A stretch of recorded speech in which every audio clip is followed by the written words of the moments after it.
Hello, I'm Bennett Sherry, and as one of the historians working on the World History Project for the last year and a half or so, a lot of my time's been focused on the idea of creating usable histories for 10th graders. I think as educators, we have a tendency to make a lot of promises to students about what history can do for them, but during moments like the one we're in right now, a lot of the sort of conventional wisdom we're used to gets thrown right out the window. So what do you tell students now when we're in the midst of a global pandemic? A lot of our students are stuck at home. They're isolated from friends, family, and their other communities. They're looking toward a future filled with uncertainty that features threats to their long-term health and well-being. As they walk or Zoom into classrooms in the fall, I think we need to consider how we talk to students about usable history and what it means in this new context.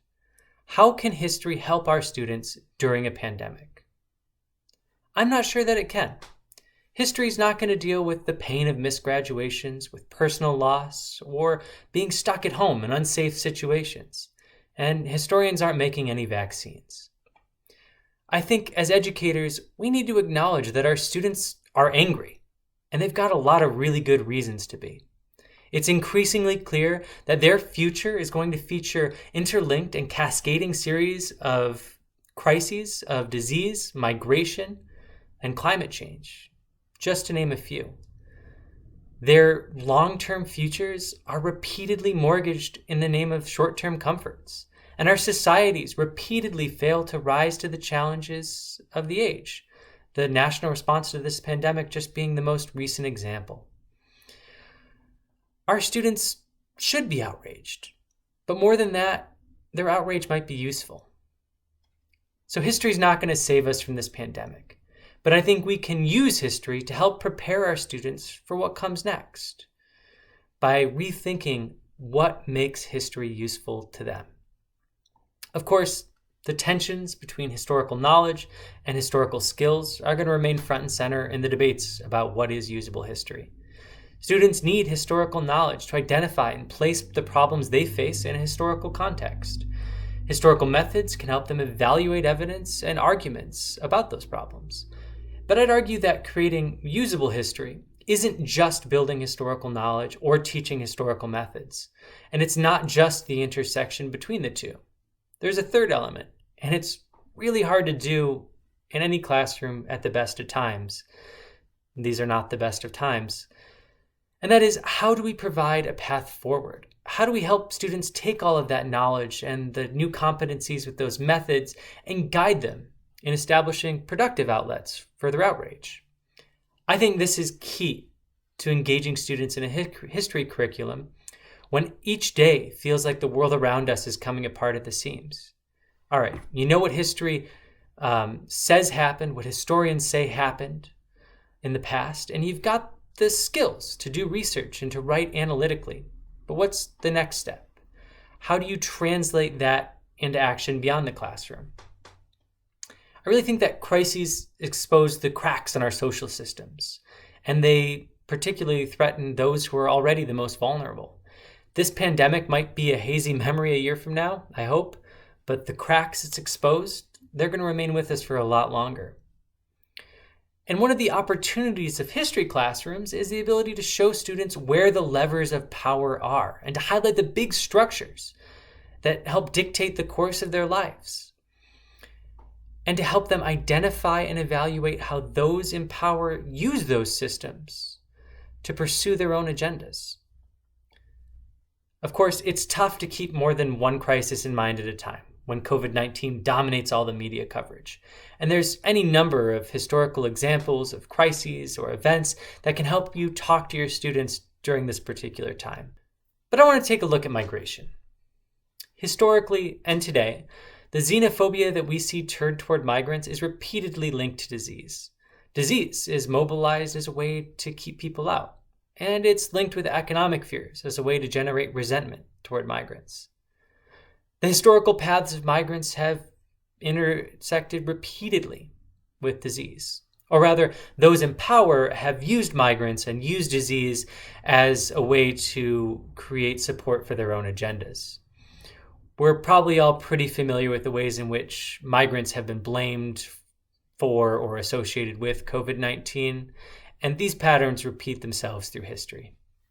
For example, way back in 2015, as refugees from the Syrian civil war sought asylum in European countries, one Polish politician and former Prime Minister of Poland gave a speech at a campaign rally. There, he claimed that migrants were bringing cholera to Greece, dysentery to Austria, and he warned of, quote, various parasites, protozoa, that are common and are not dangerous in the bodies of these people, but which he said would be dangerous to Poles. His far-right Law and Justice Party won a record majority in the subsequent election. In 2014, U.S. Congressman Phil Gingrey wrote to the CDC with similar sentiments aimed at unaccompanied minor children from Central America. He wrote about the, quote, grave public health threats posed by these children, who he warned would bring disease such as swine flu, dengue fever, Ebola virus, tuberculosis, chickenpox, and measles. He claimed that these would spread too rapidly to control. Moving back a little further, during the AIDS epidemic, Haitian immigrants were blamed for bringing the disease to the United States. When 32,000 Haitian refugees fled by boat to the United States in the early 1990s, most were intercepted by the U.S. Coast Guard and held at Guantanamo Bay before the U.S. government denied their asylum claims and sent them back to Haiti. But about 250 of these refugees were found to be tested positive for HIV, and they were held for months before a U.S. judge deemed Guantanamo a prison camp and ordered that they be released to the United States. Moving back further, as African Americans in the southern United States began migrating to northern cities in 1916, politicians and media in cities like Chicago claimed that these migrations posed a threat to public health. Racist news articles and public reports about tuberculosis in Chicago helped lay the groundwork for public health officials to falsely blame the outbreak of the Spanish flu in 1918 on the city's black residents. In the 19th century, European nations held international sanitary conferences in an attempt to control cholera outbreaks. The European delegates called the disease Asiatic cholera, and they blamed Muslim pilgrims to Mecca and communities in India for its spread. The British Empire repeatedly restricted travel from Asia to England. However, British colonial officials, soldiers, and merchants were just as likely to spread the disease as they traveled through the Suez Canal. In the 19th century United States, cartoonists reflected a shift in public opinion against migrants. Many of these racist images focused on disease and cleanliness. Public outcry against immigrants produced new legislation that attempted to regulate immigration and disease. The Immigration Act of 1891 expressly excluded from entry into the United States any persons, quote, suffering from a loathsome or dangerous contagious disease. So history isn't going to save us during a crisis, but it can prepare our students for the next one. And it might even help inspire them to take action. For me, teaching history isn't about creating CEOs with critical thinking skills or copywriters who can do research. As a discipline, we can produce citizens who can use history to empower themselves and inform their own agendas, rather than being uncritical subjects of other people's agendas. But how do we do that? How do we talk to students about the many crises facing their generation in a way that leverages historical knowledge and skills and inspires students to actually go out and use that history? There are obviously a lot of different answers to this question, but I think one path forward is to stop talking about all of these crises as unprecedented. They're not. I mean, sure, these are huge, extraordinary challenges that face our societies. For example, there are more refugees in the world today than ever before. Here's a headline to prove it. This one's from 2020. But here's another one from 2019 and 2018, 2017, 2016, 2015, 2014. News media love a crisis. Headlines like these grab attention. They tell us that the times we're living through are unprecedented, and that sells. It gets them clicks. But I think especially with our students, talking about the big challenges facing us in the future as unprecedented sends the wrong message. It sends the message that these complex, interconnected crises and challenges are unsolvable. These are unprecedented times, kid. There's nothing you can do about it, so you might as well hang it up and head home. Let the adults and experts handle this one. I think that's the exact opposite of usable history. The global challenges of migration involve millions of humans in every part of the globe. Climate change threatens all of us. This pandemic we're living through is massive in its scope. And these challenges are connected in complex and frankly frightening ways.